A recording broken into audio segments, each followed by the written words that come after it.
Hello students, welcome to online classes of Advanced Senior Secondary School मुल्हाल। Class 9th में हम health and physical education पढ़ने जा रहे हैं और चैप्टर फर्स्ट में ये संभवतः लास्ट लेक्चर है। तो स्वास्थ्य शिक्षा का अर्थ एवं महत्व ये चैप्टर का नाम था हमारा। इसमें हमने काफ़ी कुछ जाना। सबसे पहले अर्थ, फिर उद्देश्य, सिद्धांत, इसका महत्व या इसको प्रभावित करने वाले जो कारक थे वो भी हमने पढ़े। पिछले लेक्चर में हमने कुछ स्कूल स्वास्थ्य कार्यक्रम या कुछ वातावरण से संबंधित पढ़ा। तो मुझे उम्मीद है आपसे कि आपने वो अच्छे से नोट किया होगा, क्योंकि हम अच्छे से अगर नोट करते हैं तो वो हम कभी भी अपनी नोटबुक खोलकर उसको कभी भी देख सकते हैं, कभी भी याद कर सकते हैं। जो वीडियो के आदान प्रदान से जो हम समझने की कोशिश करते हैं वो कुछ दिन के लिए होता है, बाद में कई बार फ़ोन में मेमोरी भी नहीं होती तो वीडियो डिलीट करनी भी पड़ सकती है।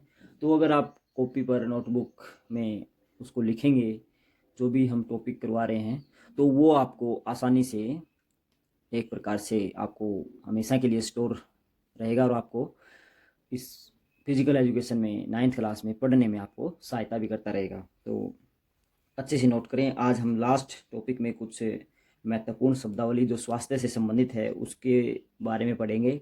कुछ संस्थाएं हैं जो इसमें जुड़ी हुई हैं। तो सबसे पहले और सबसे जो बड़ी संस्था है वो है WHO।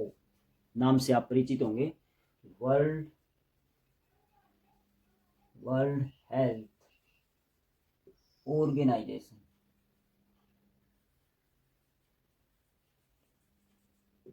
तो जो वर्ल्ड हेल्थ ऑर्गेनाइजेशन है इसको हम हिंदी में विश्व स्वास्थ्य संगठन कहते हैं। तो विश्व स्वास्थ्य संगठन है जो WHO है, इसका काम क्या है? पूरे संसार में स्वास्थ्य के बारे में जो भी डाटा तैयार करना होता है, जो भी रिपोर्ट तैयार करनी होती है या कोई महामारी के मामले में किसी को सहयोग देना होता है, तो यह उन देशों को सहयोग देती है। तो इसका अर्थ यह हुआ कि यह विश्व स्तर पर कार्य करती है। जैसे कोई भारत की संस्थाएं हैं वो भारत में ही कार्य करेंगी, बाहर कार्य नहीं करेंगी। तो जो WHO है यह विश्व स्तर पर कार्य करती है। तो पूरे संसार में जो भी बीमारियां फैली हुई हैं तो उसकी देख रेख करना, उसके बारे में नई नई दवाइयां खोजना और उनका इलाज ढूंढना इसका मुख्य काम होता है। तो इसके अलावा विश्व में काफ़ी ऐसे देश हैं जो अपनी महामारियों का इलाज नहीं कर सकते, अपनी बीमारियों का इलाज नहीं कर सकते, तो उसके लिए भी WHO उनको सहायता देती है। तो वो चाहे आर्थिक रूप में हो, चाहे वो दवाइयों या और स्वास्थ्य सेवाओं के द्वारा हो, तो वो उन देशों को सहायता प्रदान करती है। और भी इसके कार्य हैं। जो छोटे छोटे बच्चे होते हैं उनको दवाइयाँ या काफ़ी देश कई कई बीमारियों से लड़ रहे हैं, जैसे हमारा देश पोलियो खसरा अभियान में, तो ये WHO के द्वारा संचालित होने वाली बातें होती हैं। तो WHO जो भी बीमारी फैली हुई है उसके कारण और उसके बचाव के जो दायरा होता है उसको तय करता है और उनका समाधान भी काफ़ी हद तक ढूंढता है। तो इसका जो संगठन है वह विश्वव्यापी है। पूरे विश्व के लोग या हम कह सकते हैं पूरे विश्व के देश इसके साथ जुड़े हुए हैं। तो हर देश मिलकर इसमें कुछ ना कुछ सहायता लगाता है और जो कमज़ोर देश होते हैं उनको उन पैसों से या जो उनका सहयोग है उस सहयोग से उनको सहायता मिलती है। तो इसका गठन कब हुआ? इसका गठन हुआ 7 अप्रैल 1948। तो यह वो दौर था जो दूसरा विश्व युद्ध समाप्त हुआ। तो उस दौरान विश्व में काफ़ी संगठन बनाए गए जो एक पूरे ग्लोब के लिए, पूरे विश्व के लिए भलाई के कार्यों में लगे हुए थे। उस समय UNO भी बना, यूनिसेफ भी बना, WHO भी बना, या और कोई काफ़ी संगठन बने जो एक मानव जाति के लिए भलाई के कामों में आगे रहते हैं। तो उन्होंने यही समझा कि आगे आने वाले समय में हम लड़ाई झगड़ा छोड़कर एक पूरी विश्व को एक अच्छे रास्ते पर ले जाएं, आपसी भेदभाव खत्म करके। तो WHO भी उसी दौरान का एक संगठन है। 7 अप्रैल 1948 कुछ देशों ने मिलकर इसको संगठन का रूप दिया। आज विश्व का लगभग हर देश इस संगठन से जुड़ा हुआ है, क्योंकि महामारी होती है वो पता नहीं होती कहाँ किस देश को कब लग जाए। तो अभी भी आप एक महामारी से परिचित हैं। वो जो काफ़ी विकसित देश हैं जो अपने आप को संसार में सबसे आगे मानते थे, वो जो आजकल बीमारी फैली हुई महामारी, उसमें ज़्यादा पीड़ित हुए हैं। तो महामारी का कोई पता नहीं होता कब किसको लग जाए, तो सभी देश इसमें अपना सहयोग देते हैं। 7 अप्रैल 1948 को इसकी रचना की गई, और जो ये 7 अप्रैल है, इसी दिन हम विश्व स्वास्थ्य दिवस मनाते हैं। तो विश्व स्वास्थ्य दिवस उसी दिन मनाया जाता है जिस दिन इस संगठन की रचना की गई। तो विश्व स्वास्थ्य दिवस, तो ये विश्व स्वास्थ्य दिवस 7 अप्रैल को प्रतिवर्ष मनाया जाता है। तो WHO के बारे में हम काफ़ी कुछ जान गए हैं। अभी एक और संगठन है जो भारतीय स्तर पर कार्य करता है, अर्थात हमारे राष्ट्रीय स्तर पर कार्य करता है, उसकी भी हम चर्चा कर लेते हैं। इसका नाम है भारतीय रेड क्रॉस सोसाइटी। भारतीय रेड क्रॉस सोसाइटी।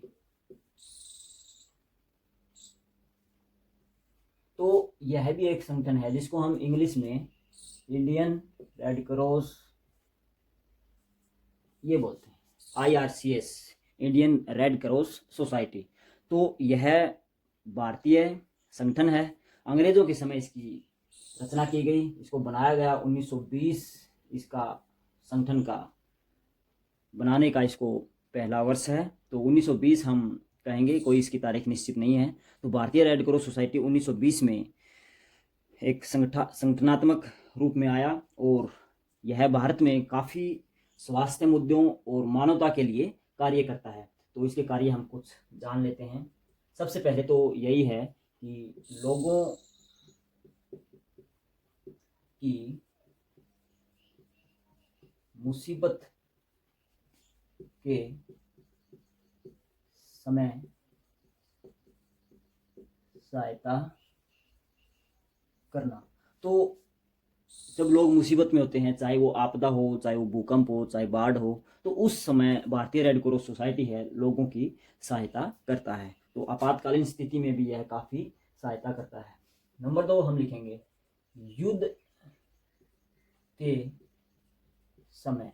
तो जब युद्ध हो जाता है एक दूसरे देशों के बीच, तो उस समय भी जो भारतीय रेड क्रॉस सोसाइटी है, ये भारतीय नाम इसलिए है क्योंकि भारत में हम भारतीय रेड क्रॉस सोसाइटी कहते हैं। अगर किसी और देश में, यह एक विश्वव्यापी संगठन भी है, अगर किसी और देश में है तो उसका नाम भारतीय यहाँ से हट जाएगा, बाकी ये सेम रहेगा। तो युद्ध, हर देश लगभग युद्ध से परिचित है।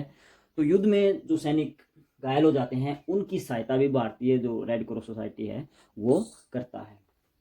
और भी काफ़ी बातें हैं जो हम लिख सकते हैं कि कोई भी आपदा आ गई, कोई भी दुर्घटनावश या लोग मुसीबत में हैं, उस दौरान भी ये बात हमने लिख दी, उस दौरान भी हम ये रेड क्रॉस सोसाइटी लोगों की सहायता करती है। या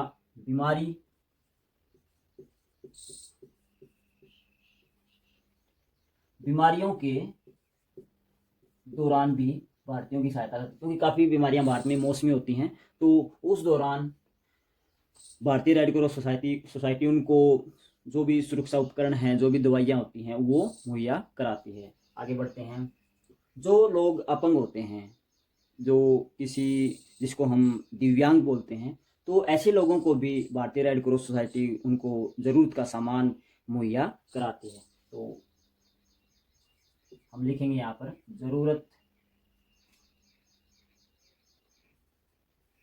ज़रूरतमंद लोगों की सहायता। तो ज़रूरतमंद से हमारा अभिप्राय यही है कि जो लोग, किसी का हाथ नहीं है, किसी का पैर नहीं है, तो उनको जो सहायता उपकरण होते हैं, या कई बार हमने देखा होगा वो व्हील चेयर होती है, वो भी भारतीय रेड क्रॉस सोसाइटी के माध्यम से उनको दी जाती है। कई बार क्या होता है,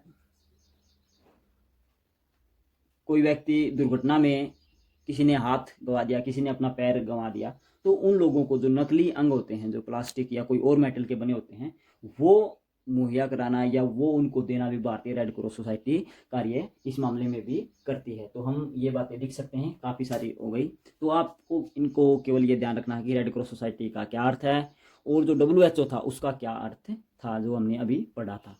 तो आप इनको नोट करें अपनी नोटबुक में और अच्छे से याद करें। तो अभी के लिए ये हमने चैप्टर समाप्त कर दिया है। कल नए चैप्टर आगे जब भी हम लेक्चर हमारा शुरू होगा तो हम एक नए चैप्टर के साथ फिर से आएंगे। इसके छोटे छोटे जो भी हम प्रश्न हैं, उत्तर हैं, वो हम जब स्कूल लगेंगे तब करेंगे। तो आप मुख्य मुख्य जो बातें हैं वो अपनी कॉपी में नोट करते रहें और पढ़ते रहें। Thank you.